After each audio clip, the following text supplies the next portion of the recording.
Welcome, listeners, to our first bonus chat of 2024. Today, we're going to talk about representing climate change in film and why we can't seem to get it right at all, using the 2004 movie The Day After Tomorrow as an example. Oh, such an example. I mean, I agree with you, but I'm not actually sure that I can articulate why I agree with you. So, when we first brought up the topic of climate change in film, this movie immediately came up as a bad example, and I want to know your thoughts about it.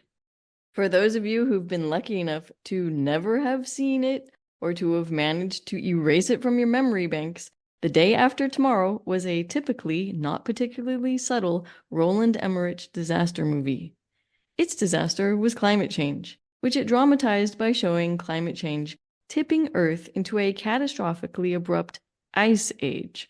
Because, I don't know, global warming is the word no one dares to say, and the threat that no one wants to admit is real? It's like He Who Must Not Be Named in Harry Potter, except instead of a dark wizard, it's a binder full of climate data. Oh no, wait, hang on. Did you really just not name him? Yeah, no, that's the name of the character. But No, it well, doesn't. He I doesn't mean, have it's another. He has another name. Anyways, never mind. Okay, so, or maybe it was that The Day After Tomorrow went for a rapid, catastrophic global cooling because it's so much more exciting watching characters battle their way through sudden polar conditions in Washington, D.C. and New York City so they can make their way as climate refugees to Mexico than it would be to watch crops fail and people die in heat waves. Okay, so this is an audio medium, so you can't see me, but I was nodding vigorously when Christina was talking about how exciting it is to watch the character struggle, both because I'm a writer who loves to put her own characters through heck, but I mean, also, well, you know what? I'll explain a little bit later. So sorry, Christina, continue. Sorry, Gen X has to chime in here. I believe you're allowed to say hell, whether or not you believe Oh, in it. yeah, no, okay. It's so much more evocative to talk about forcing your characters through hell than through heck. I mean, you would never say, I love you so much, I would march by your side through heck if it came to that. Um, sorry, I had to be grumpy about that. But anyway, maybe Roland Emmerich made a movie about catastrophic global cooling instead of catastrophic global warming, just because a couple of quacks wrote a book in 1999 that took a set of then kind of sort of vogue scientific hypotheses way too far and suggested that the changes to the climate system brought about by global warming was on the brink of triggering the instantaneous onset of glacial conditions in all sorts of places where lots of us live now.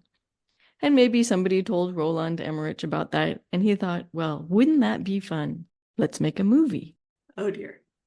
This movie happened to show up on German TV the other month, and so I watched it because I had never sat down with it from start to finish before. I was howling in agony at its ridiculousness already in its first moments. First off, it portrays all the scientists as men, and manly polar explorers at that, which is just not what the field is like. I mean, not that I don't know tons of people who've done polar research. Even I've been out there on a couple of Antarctic research expeditions, but we're nowhere near all men and most of us aren't macho and rugged. Secondly, the movie seems to think that the corridors of power are filled with scientists dictating things to politicians. I mean, honestly, do you think we would still have done basically nothing about global warming if this was the case? Sure, there are scientists who get called on to testify before Congress, or give talks to DARPA, or even to do environmental research for various branches of the military, although I think this is less the case than it was, say, 40 to 60 years ago. But providing information that isn't really working its way into policy is nowhere near the same thing as what the movie shows, which is a renegade scientist, because it's always the renegade, having an argument with the US Vice President and other world leaders at the UN about his fringe theory of impending climate catastrophe in hopes that these world leaders will magically do major things like evacuate huge swaths of their countries in order to avoid widespread deaths. Imagine. Anyway, movies like this, and Interstellar even, which had a vague global climate catastrophe severe enough to send the human race into space looking for a new planet to live on, but couldn't bring itself to name that climate catastrophe global warming, always make me wonder, why can't anyone tackle global warming itself? And even better, in a realistic manner. There is so much drama there to mine. Oh, For sure. I mean, just look at the novel The Grapes of Wrath by John Steinbeck. It won all sorts of awards, including a Pulitzer Prize for finding the drama, heartbreak, and hope in a real-life climate change situation. The Dust Bowl droughts of the 1930s that, combined with the inappropriate farming practices, saw 100 million acres or so of topsoil just sort of blow away, devastating the livelihoods of several million people in the US and Canada. Yeah, and they even made a movie about it as well, actually, with was that Henry Fonda who was in it? Anyway, so that is the perfect example of what climate change movies could be doing to amazing effect. Exploring the major social, economic, and agricultural problems global warming is already starting to cause, how that affects people in all sorts of ways, and how we might band together or clash to work through them, or not work through them, or survive them, or even avoid them entirely. Instead, these let's not name global warming movies are mainly a vehicle for men to explore themselves as heroes. Mm. How are they going to fight against the absolutely savage natural disaster to save their children, protect their wife, rescue the pretty girl, and ultimately continue their own way of life somewhere else, but still on top of the social pyramid? Or even explore what it would be like to sacrifice their own life for the cause. It's so, I don't know, totally boring at this point. Aren't men tired of watching story after story exploring the heroic aspects of masculinity? Why not use these opportunities to explore what catastrophes we will be facing, what we could be doing to prepare ourselves for them, and how we will respond as all sorts of different types of individuals, not just men who rise heroically to the occasion to take control of the situation and save the day, and as communities on all sorts of different scales. Okay, that's a good point because this is a trend that I came across and tackled in my research on science fiction. So, in the genre that's supposed to be about these like totally new, wacky worlds that we could be living in, sort of post-catastrophe, we can build anything. The patriarchy is never upended or questioned by so-called heroes at all. Like maybe there's a group of women in an all-female society, like in Charlotte Perkins Gilman's Herland novel or whatever, but it's usually for the male protagonist to sort of gawk at and for the assumedly male reader to get titillated by. Oh, sorry, I have to interject because now I have to place titillated right up there with seminal in my list of absolutely abhorred words, which could launch a whole other bonus chat. Oh, that's fantastic. And you are welcome. Something you said earlier, though, was really fascinating to me, and I think ties into the way that we assume that all the doers of heroic deeds in movies and in real life are male, and that's about the gender bias and how scientists are represented on screens. Apparently, it's not actually like that, or it wasn't even like that back in 2004. Tell me more. Well, the world of science isn't a paradise of gender equality by any means, but it's not a desert parched of women either. Already back in the 1990s, my experience was that women were making up 50% or more of the PhD students in the marine and earth sciences, at least in the departments I was familiar with, even if maybe only 10 to 30% of the tenured or tenure track academic faculty was female. And if you went to international scientific meetings back then, like the American Geophysical Union, the European Geosciences Union, or the Association for Limnology and Oceanography, back in the 90s or early 2000s, these meetings were full of women.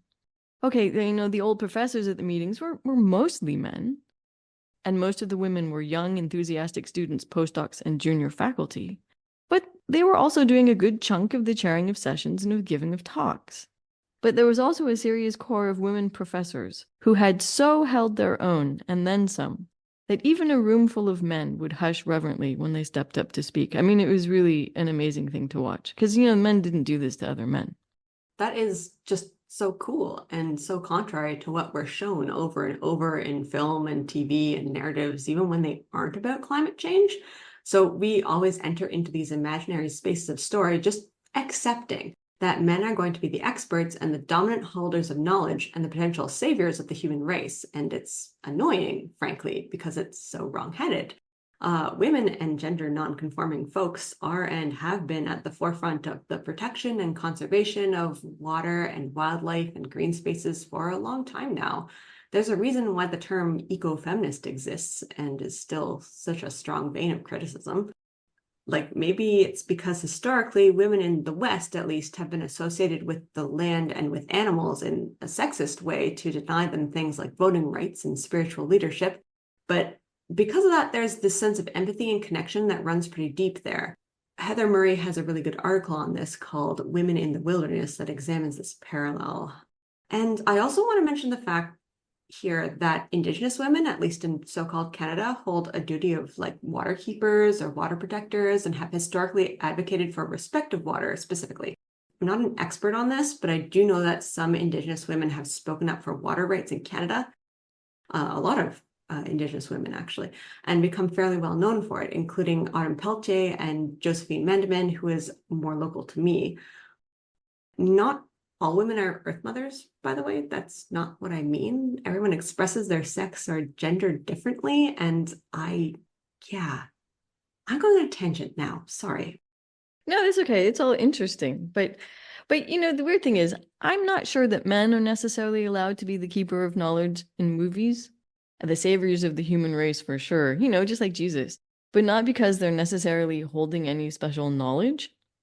Even the manly, buff, rugged scientist guy in The Day After Tomorrow doesn't save the world because of his special knowledge of the unexpected climate catastrophe that strikes, even though he knows all about it. The government doesn't listen to him until after the catastrophe strikes. And all he really saves is his son, who is simultaneously saving the pretty and tremendously wholesome girl that he has a crush on. And our hero mainly does all this rescuing by manly feats of daring do, like hauling a sledge across the frozen wasteland between, I think it's DC and New York City, like a very manly polar explorer. I don't remember the specific cities, but I do remember the like manly hauling of the sledge across the frozen wasteland. Like that's like one of the images that sticks out in my mind from that movie. Yeah, never mind that most of the men who've hauled sledges through frozen wastelands have died stupidly. But anyways, even in Interstellar, the male protagonist isn't saving the human race through his knowledge. That's his daughter's job in this movie. He's saving it through his manly feats of daring do as a pilot and an explorer of space, and via his love both for his daughter and also eventually for Anne Hathaway's sweet, spunky, and pretty, quote unquote, Eve of interstellar space character, who's Mm. hauling around, she's hauling around all these fertilized human, well, I'd say embryos, although the proper technical term would be blastocysts, with which to replant the human race on a new planet. Although I'm not sure where they were going to get all the wombs, but whatever, details. Anyways, love. Science. Sorry? I said it's science, Christina. Right, Science. sorry.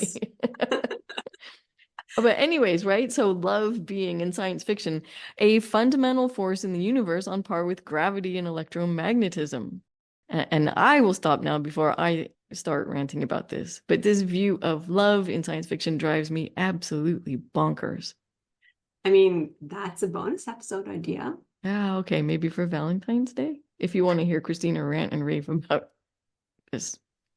Anyways, so it's not that women don't ever get to be the knowledge keepers. It's just that they often don't get to be real characters with their own ambitions. And they hardly ever get to be the hotshot heroes whose amazing ways with flying the airplane or hauling the sledge into the frigid winds saves the day. I still think there's an argument to be made about how in movies like The Day After Tomorrow, the manly, buff, rugged scientist guy, like, sorry, does he have a name? Do we care? It's like he's acting on knowledge that he alone has to respond to the catastrophe. So like he can anticipate and identify things as they're happening and triangulate the right solution from that knowledge. Or that's what I remember anyway. My point is, a lot of these protagonists have the know-how and the smarts and the like weirdly rugged physique to be able to act on their own wisdom, even if the government doesn't take them at their word. In The Day After Tomorrow, his name is Jack Hall. A kind of everyman American name, as long as you're Anglo-Saxon, or had a female ancestor who married into the lineage, or had ancestors who were owned by an Anglo-Saxon. But we don't really care about his name. It's not really an important part of the movie. But yeah, he is the one dude who is in a position to rise to the occasion and ride into the rescue. That's why I didn't remember. That's a very generic action hero-y name. But I know actually that they're all reminds me, named Jack, aren't they? Jack is such a an everyman name, I guess. Or at least, British in British sensibilities. I don't know. We need an etymologist about this, like to talk about this, or someone who studies names. I don't have one with me. Sorry. That reminds me, the whole calling the sledge thing and all of the images that stick out. So I hinted at this earlier, but I wanted to talk about the way that these movies encourage this sort of gross kind of disaster tourism or disaster porn. So I actually used Day After Tomorrow as a negative example in my class on eco-criticism, which I took with a former guest of the pod, Jenny Kerber, back in my master's. So No, oh yeah, oh my God. I mean, The Day After Tomorrow is total disaster porn. Masses of people running from freezing cold storm surges of water flooding into New York City, masses of people freezing to death on the streets when the eye of this super cold storm hits, mhm. people having to fight wolves who come in from the Arctic or That wherever. was exciting. And, Americans flooding into a refugee camp in Mexico shortly before, they take over with their naturally superior and efficient white ways. Oh, naturally, of course. Everything about this movie is just 100% accurate to nature, clearly. In this class, I was doing a presentation on slow versus fast violence, which I'm sure I've talked about on pod before. But just a quick recap, slow violence is a term coined by Dr. Rob Nixon in a book called Slow Violence and the Environmentalism of the Poor, where he talks about environmental degradation that isn't spectacular and takes a really long time, like the after effects of war, having all this hazardous material in the environment, or offshoring polluting industries, or shipping garbage, or dirty recycling overseas. They're not big and glamorous and showy events of violence like how the Day After Tomorrow represents climate change or climate catastrophe, but there's still environmental violence that's just as devastating. I found a YouTube video documenting the moment the big 2004 tsunami hit a beach resort in Indonesia. And like the top comment was something along the lines of, "This looks exactly like a moment from a disaster film like Day After Tomorrow." And it didn't help that whoever posted the video actually scored it with music that sounded straight out of a thriller soundtrack. So the point I've been taking forever to make here is that life imitates art sometimes. Surprise, surprise. It's a cliche, but the consequences of this instance in particular of the tsunami were that by framing these real life climate disaster events as a spectacle, like in a movie, and scoring it, the people in it were reduced to sort of quote unquote not real characters. So suddenly all of the property damage and the lives lost and the human and animal suffering was completely overridden by the fact that it was just entertainment now. And that's really scary. Yeah, I don't know. I mean, I remember watching the footage of the tsunami, that came out right as it was happening. And your heart just broke for these people because you could, by seeing it, you could imagine how terrifying it was. And maybe it was wrong for me to indulge in those kind of emotions, but I think there was also an outpouring of support for these people at the time. People made all sorts of like donations to help, like, Oh, for get, sure. yeah. I mean, But anyways, I mean, so I guess that's part of me being the devil's advocate, even though a devil hardly needs one, because I'm sure he or she is a far better attorney than I am. But news as entertaining spectacle is not exactly a new thing. And I think social psychology has been studying for ages why we're not so good at feeling the full scale of suffering and horror of distant disasters. And honestly, we'd all, well, why they're sort of more entertaining, even if they move us a bit, than actually as horrifying as experiencing them. Because honestly, we'd be all stuck overwhelmed and depressed in bed and wouldn't ever get anything done, not even feed ourselves or take care of our kids, if we felt everything as immediately as we feel our own personal and local tragedies. I mean, as I say in newsrooms, if it bleeds, it leads, right? You make a good point, but I think it's the ghoulish pleasure in what should be seen as absolutely horrific tragedies that really gets me. I mean, this video that I'm talking about wasn't actually a news video. It came out a couple of years later, and it was obviously just some random person on the internet posting this for views, right? So I don't know what the motivations there were. I mean, everybody knew that there was a disaster had happened and knew that this, like all the outpouring of support had happened. It wasn't even, like they can do those YouTube like fundraiser things, right? This wasn't that. It was just solely spectacle. And that's so gross to me. It just Yeah. like reminds me of how like this summer people actually went to see and experience the record heat in Death Valley. Like disaster tourism is a thing, and like those people, those tourists could go there to that place and have their little entertainment experience and then go home where climate disaster hasn't or hadn't yet struck if they didn't die. I think like 2 tourists actually died from the heat. Okay, I gotta be the devil's advocate here again. Having been to Death Valley many, many, many times since I grew up, a couple hours away, Mm. and in just about all of the seasons, I've got to say, why the hell wouldn't you go to Death Valley at the height of its heat? It's amazing to be there, even when it's, just 110 degrees Fahrenheit, 43 degrees C at 10 p.m. and Mm. literally unbearable without air conditioning by 10 o'clock in the morning under the blazing sun, when it's more than like 120 and, whatever that is in Celsius. So, sure, you'd be able to see a lot more of the geology and do a lot more fun walks if you went in the middle of winter when, you weren't dying of the heat outside. But if you go in the middle of summer, you go to experience the unbelievably raw power of Earth. And that's not a little entertainment experience. That's being in awe of the planet that we live on by experiencing one of its extremes.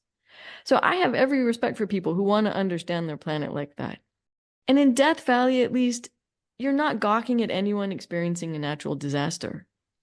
Everybody who lives there is already equipped to live in such an extreme environment and is not stuck living there because they have nowhere else to go. And if the occasional tourist dies, it's generally stupidity in action.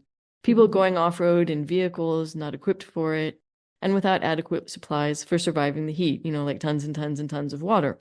Mm. Is unfortunate and it's tragic, but it's also way more of an exception than the rule. Hmm. Like I never thought of it like that. We clearly enjoy some very different ways of experiencing Earth. It's like to me, all I can think of is how the people who live in and around places experiencing record heat, like Bangladesh or India or places in the US, they just don't get to leave the city or area or even country where they've been all their lives. They kind of have to live with or die from those temperatures. Like in Arizona this summer, doctors were treating people with third-degree burns caused by just falling on the pavement or from garden hoses left outside because the water in them came out boiling hot. On the one hand, those are some pretty extreme conditions to live with. Like on the other, for many people, that's where their families live and maybe have lived for like generations, and that's where their friends are and where their social network is and where they feel connected to and comfortable on the land. And I mean, I'm not saying that everyone feels like this, but a lot of people do. Reasons for staying in a place or with a person that physically hurts you from time to time are pretty messy and complicated and unique to every individual. And those people aren't just the token locals in a tourist location. And nobody ever is. That the media can sort of flatten into stereotypes. Like disaster tourism feeds into that dehumanization of those local people, though, treating them as props or like NPCs that populate a destination for the sole reason of emphasizing the experience of the tourist. Yeah, that that all sounds very true to me. But I'd like to argue that people going to experience an insanity of heat, especially in a place that doesn't involve people being savaged by global warming, so a place like Death Valley, is an important thing to do, if only because it helps our poor little unimaginative pea brains grasp what fatal heat feels like. I think that makes us more likely to want to do something about global warming, because we can now imagine what people in fatally hot areas of the world have to face. Hmm. Christina, is that optimism about the ability for humans to learn and grow and change their ways in response to knowledge that I'm sensing from you? Oh, yeah, from me. Yeah, that is weird. I really want to believe now that all of those disaster tourists went home with the motivation to be climate warriors. Or like, at least they were inspired to recycle more or something. Yeah, I'm tangenting again. So, Christina, bring me back. Tell me about why a sudden ice age is so ridiculous. So, back in the 1990s and maybe into the early 2000s, there was a concern among climate scientists that global warming could interrupt the normal circulation of water in the North Atlantic, bringing an abrupt end to the Gulf Stream's delivery of warm water to Europe, plunging Europe into sudden glacial conditions, or, temperatures more like Canada. And by sudden glacial conditions, the scientists meant much colder conditions, not the sudden expansion of kilometers-thick ice sheets across the European continent. Mm. So the day after tomorrow took this ball and not so much ran with it as tied it to an intercontinental ballistic missile and launched it into the exosphere. In the day after tomorrow, a gigantic cold core storm splits into 3 massive superstorms over Canada, Siberia, and Europe. In the film, these storms are so enormous in every way possible. They suck freezing cold air from the top of the layer of atmosphere that we live in, which is called the troposphere, and they suck this freezing cold air into their centers. That means in the eye of these storms, temperatures are minus 150 degrees Fahrenheit, or like minus 100 degrees C in the movie, they say. And so this kind of flash freezes every poor soul or bit of Washington, D.C. or New York that comes in contact with the eye of these storms. To make matters even more catastrophic in the film, these storms are so ridiculously enormous, they depress climate temperature enough to somehow send Earth instantaneously into an ice age, which, sorry, I have to sneeze bullshit too. Okay, that was amazing.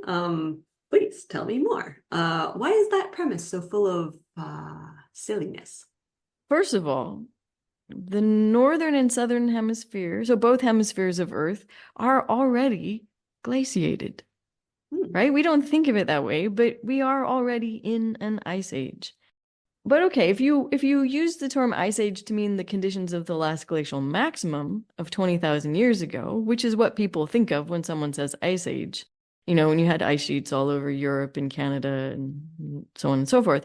Well, those ice sheets, that continental ice sheet, the Northern Hemisphere continental ice sheet, took about 100,000 years to build itself up from the last so-called interglacial set of conditions like today's, where the Northern Hemisphere ice sheet is this poor little thing stranded on Greenland. So anyway, all of that is ridiculous and totally contrived. Even if global warming will make more bigger cyclones possible, as well as opening the door for hypercanes. But it won't generate anything like the massive freezing cold storms that are the wrath of Mother Nature in the day after tomorrow. Ah, okay. Do you feel better now? Did you get that all out of your system? I am calmer, although I could keep going off on this topic for days. I'm sitting here thinking of all the things I didn't say. I don't think we have that kind of time right now. But remind me to ask you about hypercanes at some point because I really want to know. So why don't we wrap this up instead with a call for people to make more scientifically and socially accurate movies about global warming and the changes in climate that we will be generating in the near and far future. Right, and write Solarpunk stories as well about it. Yeah. Ones with all sorts of real human beings dealing practically with the challenges involved with global warming and the climate Yeah. change that it drives. Yeah, for sure. I mean, and teaming up with other people on all sorts of social scales to work them out. It would be so much more interesting, narratively and in terms, maybe even also in terms of the special effects. Yeah, I totally agree. What about you, listeners? What are some of the best climate change movies or TV that you've seen lately? And what about the worst? Do you want to know what hypercanes are? Or are you like me and you don't really want to Google that word right now because you're afraid of the answer? So you want Christina to explain. Oh, I'll just say hypercanes will be a fabulous spectator sport, but you definitely won't want to live someplace that'll get hit by one. But anyways, let us know about all those things that Ariel just asked. And until next time, Stay stay solar. solar punk.